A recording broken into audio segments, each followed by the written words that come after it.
నమస్కారం. ఘంటారావానికి స్వాగతం. ప్రధానాంశాలు. సుప్రీంకోర్టు జడ్జిల సంఖ్య బిల్లుకు లోక్సభ ఆమోదం. న్యాయమూర్తులు 34 నుంచి 38కి పెంపునకు అంగీకారం.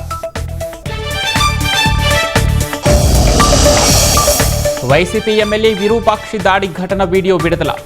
జగన్ కళ్లలో ఆనందం చూడటానికి ఘోరాలు చేస్తున్నారన్న పార్థసారథి. కోనసీమ జిల్లాలో వరదకు అడ్డుకట్ట వేసేందుకు చర్యలు. ఏటిగట్టును పటిష్టం చేసేందుకు ఇసుక బస్తాల సిద్ధం.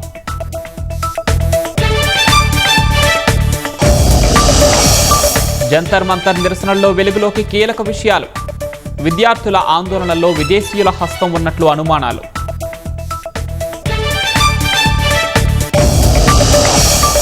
కేరళ వర్షాల్లో 15కు చేరిన మృతుల సంఖ్య.